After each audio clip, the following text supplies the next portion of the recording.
example ng ating buhay. Pangalawa, hindi lang example, kundi excellence pa natin. Pag-aaral, paghahanda, at huwag sabihin, alam na alam ko na yan.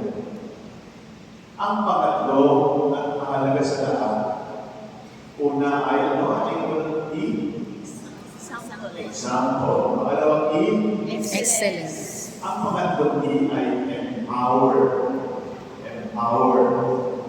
Ang ibig sabihin doon, ang tanda ng magaling na katekista ay hindi yung nakapag-first communion yung mga bata.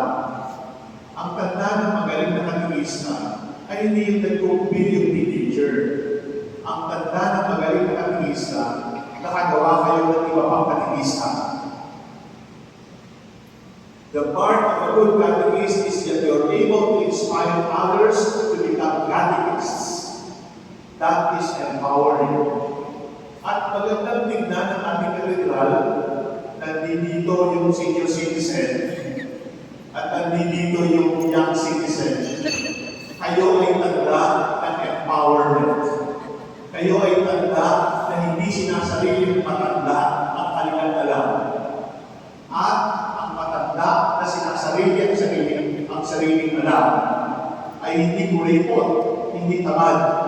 Ang matanda na hindi nagtuturo at hindi nag-i-inspire sa bata na maging katekista ay magnanakaw. Because you're stealing, you're giving something that is not yours. And you, my new student catechist, there should come a time na mayroon pang pangatlong section dito ng katekista. Sino yun? Yung pagkatapos ng first communion, na pagkatapos ng kanilang pupil, ay gusto maging katekista. Yun dapat yan.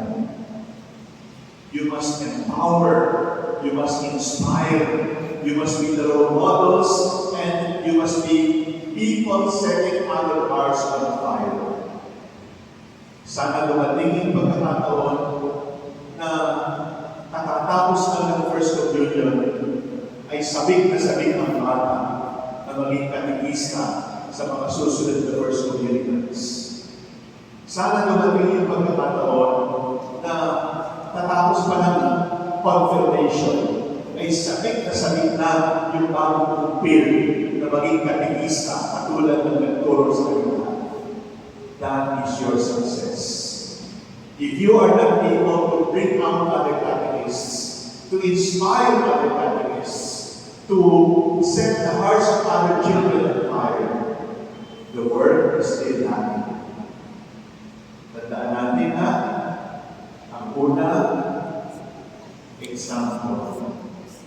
Be careful with what they see in you. Pangalawa, excellence. Labanan ang katamaran at kandalagan. At pangatlo, empower.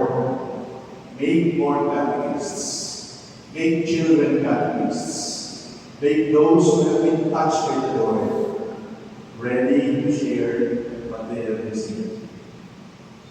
Hirap ba? Hirap. Pero kaya na natin. Hindi kaya. Hindi natin kaya. Kakayanin lang natin mapagpagtiwala sa Diyos. Sapagkat ang trabaho ng katekista ay hindi magaling na katekista. Ang trabaho ng katekista, pagtiwala sa Diyos at maging echo ng Diyos.